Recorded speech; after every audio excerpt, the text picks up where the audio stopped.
Existe uma pergunta que a humanidade tem evitado responder com honestidade: até onde a ciência pode ir em nome do progresso? Quando a busca pelo conhecimento se transforma em barbárie? E mais importante, quem decide onde traçar essa linha? A história oficial da ciência nos apresenta uma narrativa confortável de descobertas brilhantes feitas por mentes iluminadas. Vacinas que salvaram milhões. Antibióticos que venceram doenças mortais. Avanços cirúrgicos que prolongaram vidas. Mas há uma história paralela, uma história que raramente aparece nos livros didáticos ou nos discursos de premiações científicas. Uma história escrita com sofrimento humano, registrada em prontuários que foram queimados, enterrada em relatórios classificados que nunca deveriam ver a luz do dia. Porque por trás de alguns dos maiores avanços da medicina e da psicologia moderna, existem experimentos que violaram não apenas códigos éticos, mas a própria noção de humanidade. Experimentos conduzidos em prisões, hospitais psiquiátricos, bases militares secretas e campos de concentração.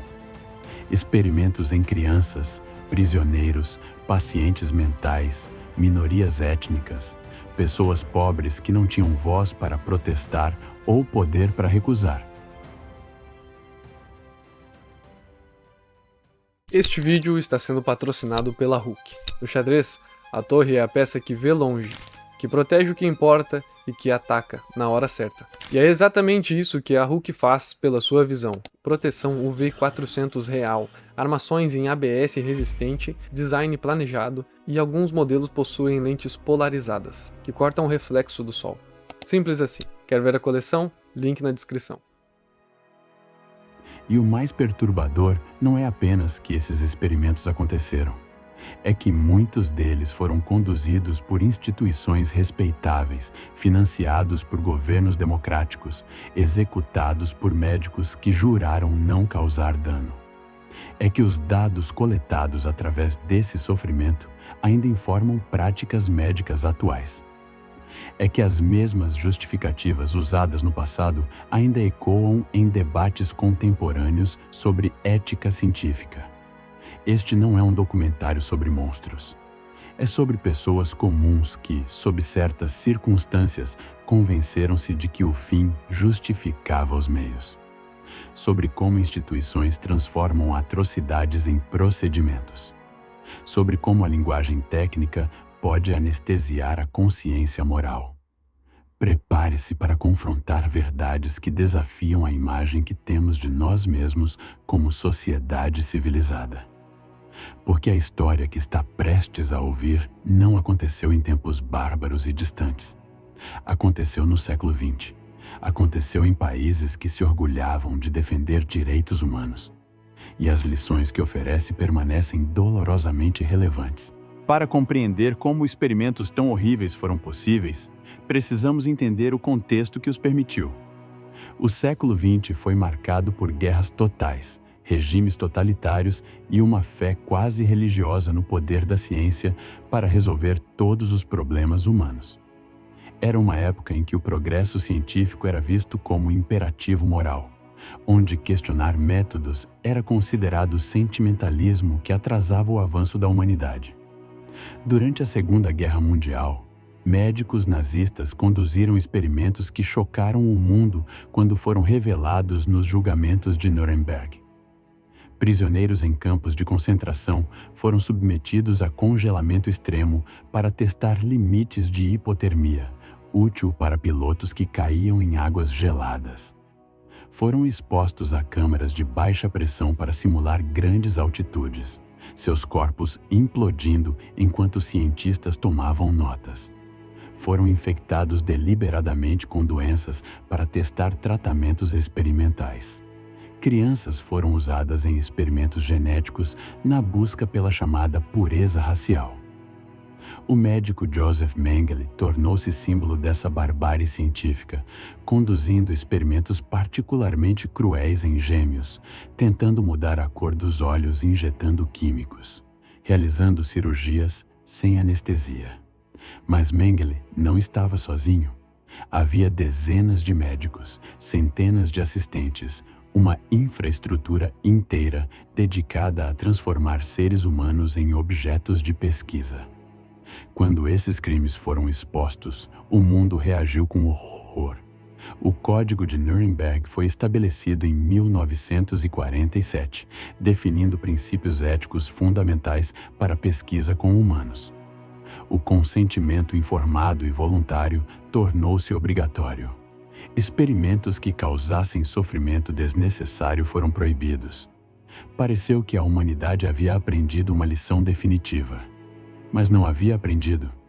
Porque enquanto julgávamos médicos nazistas, nossos próprios governos conduziam experimentos igualmente questionáveis, apenas com melhor relações públicas e documentação mais cuidadosamente escondida.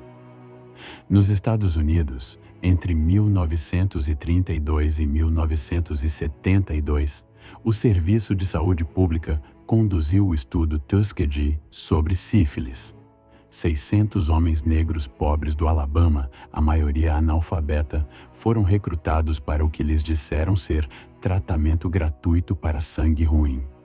Na realidade, 399 deles tinham sífilis e foram deliberadamente deixados sem tratamento para que pesquisadores pudessem estudar a progressão natural da doença. Mesmo depois que a penicilina se tornou o tratamento padrão para sífilis em 1947, esses homens foram mantidos sem tratamento. Por 40 anos, pesquisadores assistiram enquanto a doença consumia seus corpos, causando cegueira, demência, falência de órgãos e morte. Suas esposas foram infectadas. Seus filhos nasceram com sífilis congênita. Quando o estudo foi finalmente exposto em 1972 por um denunciante, a reação pública forçou seu encerramento. Mas o dano estava feito. Gerações de afro-americanos desenvolveram desconfiança profunda da medicina estabelecida, desconfiança que persiste até hoje e contribui para disparidades em saúde pública. E Tuskegee não foi um caso isolado. Entre as décadas de 1950 e 1970, prisioneiros em várias penitenciárias americanas foram usados em testes de medicamentos, cosméticos e produtos químicos.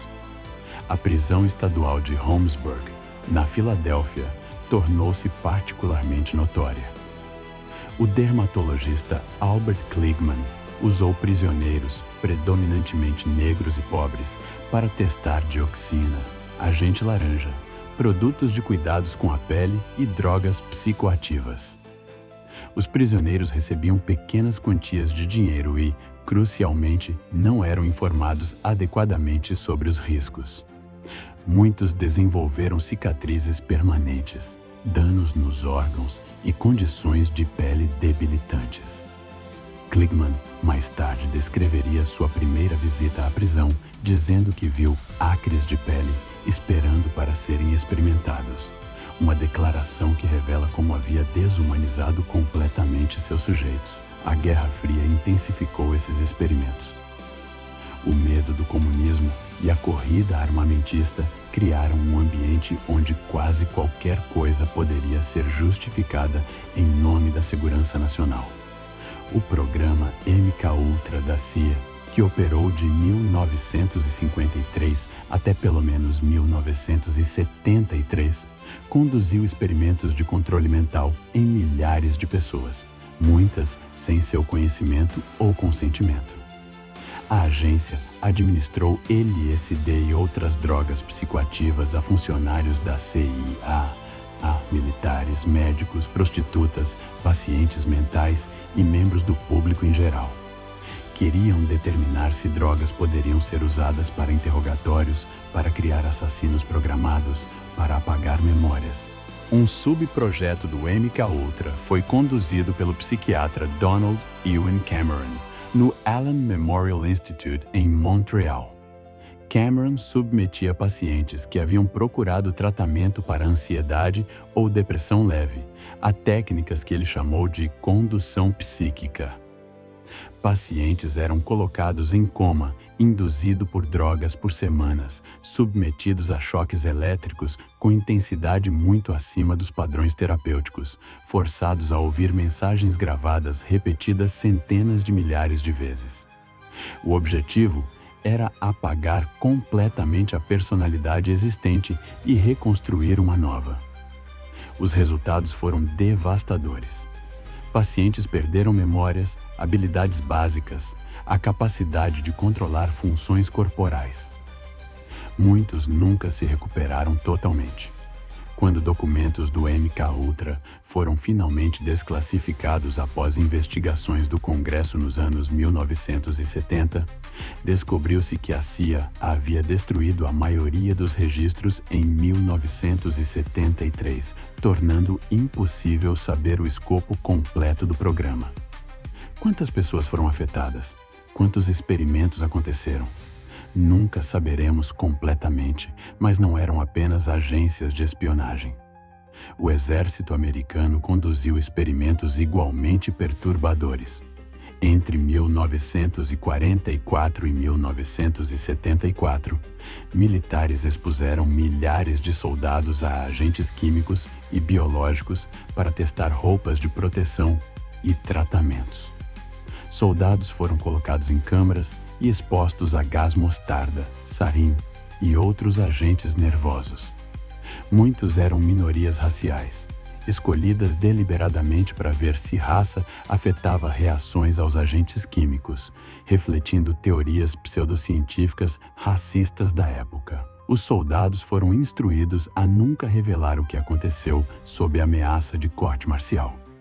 Décadas depois, veteranos sofrendo de câncer, problemas respiratórios e doenças misteriosas lutaram por reconhecimento e compensação, mas registros haviam sido perdidos ou destruídos convenientemente. A radioatividade, recém-descoberta e mal compreendida, tornou-se ferramenta para experimentos particularmente sinistros. Entre 1944 e 1974, cientistas injetaram plutônio em pacientes hospitalares sem seu conhecimento. Queriam entender como o corpo metabolizava materiais radioativos, informação crucial para o programa de armas nucleares. As vítimas eram frequentemente pacientes terminais, pessoas pobres, minorias. Foram envenenadas em nome da ciência, seus corpos transformados em experimentos vivos de exposição à radiação. Crianças com deficiências mentais na escola estadual de Willowbrook, em Nova York, foram deliberadamente infectadas com hepatite entre 1956 e 1970. Os pesquisadores queriam estudar a progressão da doença e testar vacinas experimentais. Pais foram pressionados a consentir com a promessa de que seus filhos receberiam melhor cuidado.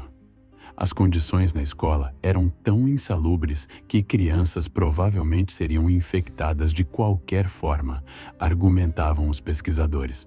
Então, por que não fazer isso de forma controlada, onde poderia produzir conhecimento útil? Essa racionalização revela a lógica distorcida que permitia tais atrocidades.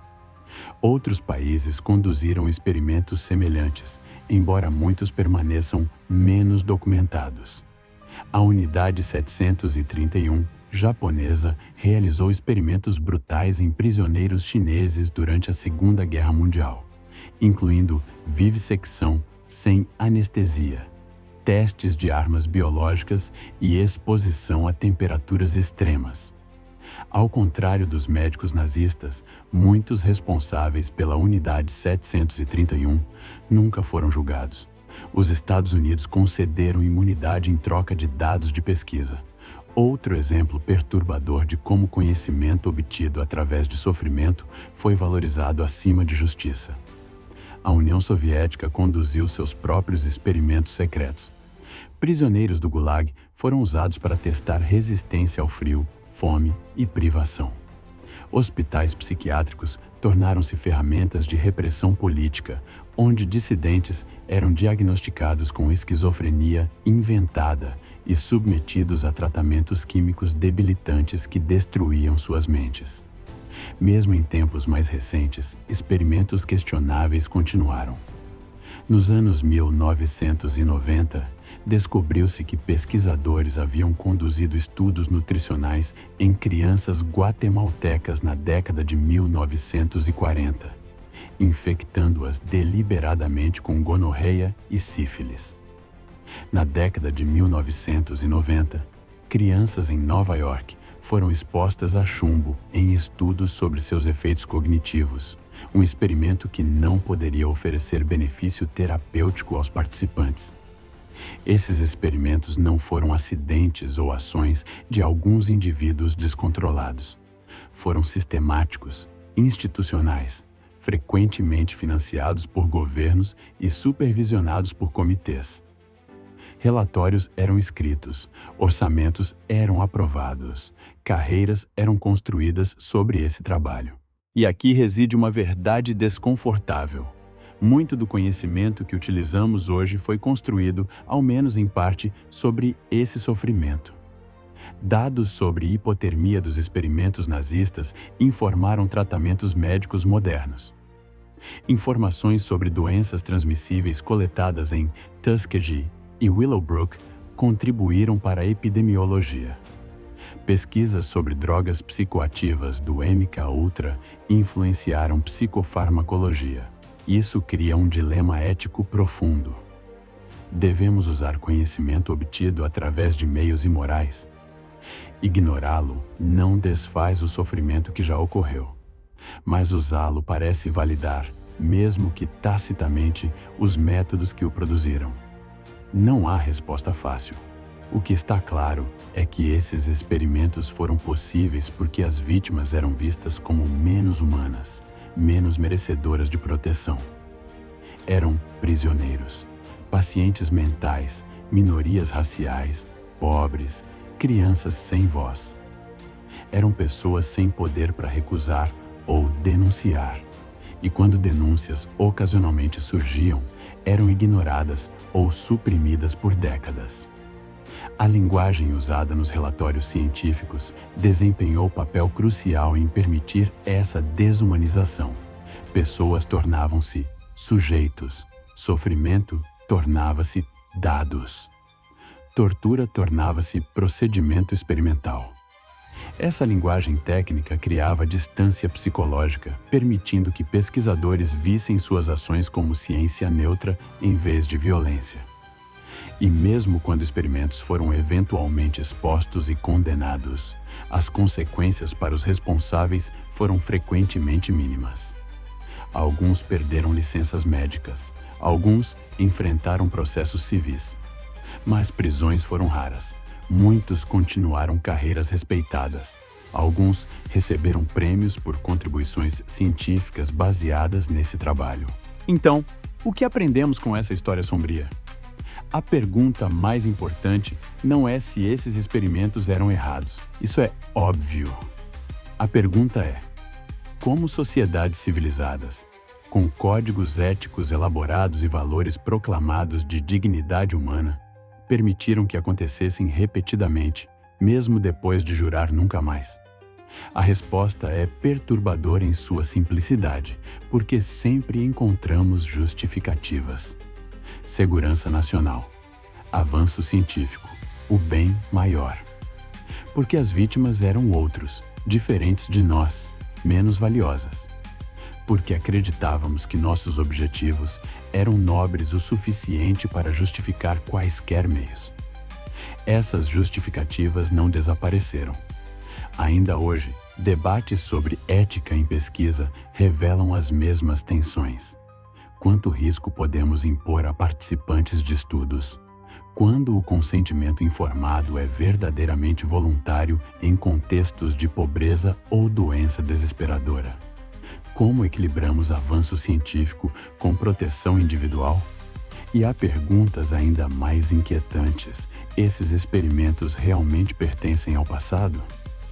Ou simplesmente tornaram-se mais sofisticados, mais legalmente protegidos, mais difíceis de detectar? Empresas de tecnologia conduzem experimentos psicológicos massivos em usuários sem consentimento explícito, manipulando feeds de notícias para estudar contágio emocional. Algoritmos de inteligência artificial são testados em populações vulneráveis. Medicamentos são testados em países em desenvolvimento com regulamentações mais frouxas. Prisioneiros em alguns países ainda são usados para testes farmacêuticos. A forma mudou, mas a lógica subjacente permanece. Há pessoas cujas vidas e bem-estar podem ser sacrificados pelo progresso, desde que seja feito legalmente e documentado apropriadamente. O verdadeiro legado desses experimentos não está nos dados que produziram. Está na lembrança de que atrocidades não exigem monstros. Exigem apenas pessoas comuns convencidas de que estão servindo um propósito maior. Exigem instituições que transformam violência em procedimento. Exigem sociedades que olham para o outro lado. E exigem vítimas sem poder. Por isso, proteger direitos humanos em pesquisa não é apenas sobre ética abstrata. É sobre reconhecer que todos nós, sob certas circunstâncias, somos capazes de racionalizar o inaceitável. É sobre criar salvaguardas estruturais porque não podemos confiar apenas em consciência individual. Os experimentos descritos aqui foram banidos da história, não porque eram secretos na época, embora muitos fossem, mas porque são desconfortáveis de confrontar. Porque contradizem narrativas nacionais de excepcionalismo moral. Porque revelam que a linha entre civilização e barbárie é mais tênue do que gostaríamos de acreditar. Mas esquecimento não é proteção. Apenas lembrando, podemos reconhecer padrões quando reaparecem. Apenas confrontando, podemos questionar quando o progresso se torna pretexto para exploração. A ciência nos deu milagres, mas também nos mostrou que conhecimento desacompanhado de compaixão pode produzir horrores. Que eficiência sem ética pode justificar qualquer crueldade. Que o futuro brilhante que prometemos pode ser construído sobre corpos dos vulneráveis. Então, a pergunta permanece: até onde a ciência pode ir? A resposta verdadeira talvez seja: até onde permitirmos. E quem decidimos que merece proteção ao longo do caminho revela muito mais sobre nós do que sobre as fronteiras do conhecimento. Esses experimentos nos deixam um alerta: vigiar não apenas o que descobrimos, mas como descobrimos. Não apenas os fins, mas os meios. Não apenas o progresso, mas o preço. Porque no final, o verdadeiro teste de civilização não é o que alcançamos, mas quem protegemos enquanto avançamos.